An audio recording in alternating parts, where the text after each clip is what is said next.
It was in a concentration camp called Liebe Rose, which means lovely rose, an obscure and miserable place in Silesia.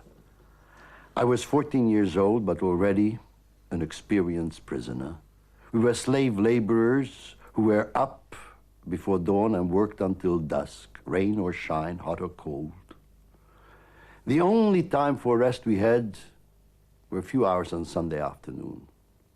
And it was on one of those Sunday afternoons that there was a surprise announcement. Every one of us could send a postcard anywhere in the world, courtesy of the Red Cross. And quickly, trestle tables, long lines formed around them, everybody given a card and a pencil.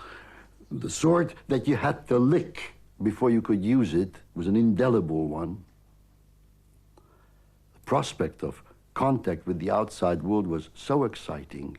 There, beyond the electrified barbed wire fence, so near and yet so far, I found a quiet corner and began to lick my pencil. And then the painful question, to whom was I to write? All those members of my family older than me, grandparents, aunts, uncles, had already perished at Auschwitz, and certainly so did all those younger than me. If by chance any members of my family were still alive, they were imprisoned themselves. And as far as friends and neighbors were concerned, many months before, our entire community was rounded up and taken to Auschwitz.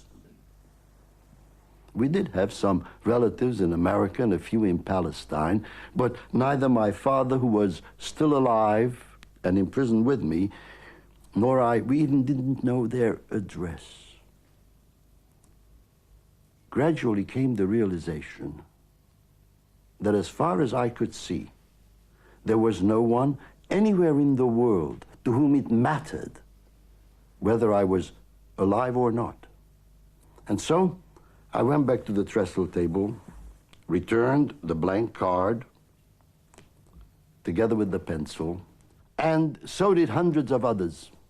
We were silent, dispirited, and the sense of our abandonment was complete.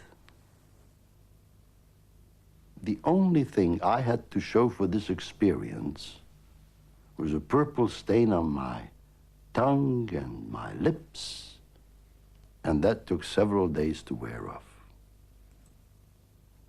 A few months later, it was Yom Kippur, the Day of Atonement, a day, as far back as I could remember, we always spent in synagogue. But on that day, 1944, I was at my place of work, a construction site where we were building a resort city for Nazi officers and their families, a bit like Pithom and Ramses, which the children of Israel had to build when they were slaves in Egypt. I found myself a hiding place, went into it for most of the day, didn't even come out for the thin soup given to us in the middle of the day. I tried to remember all the prayers that I knew and to recite them. But after a while, I could only cry. And I cried with an intensity I haven't experienced before or since. And I felt that God was crying with me. And although I was abandoned on all sides, I was not abandoned by God. And that knowledge only grew in certainty in the weeks and months ahead.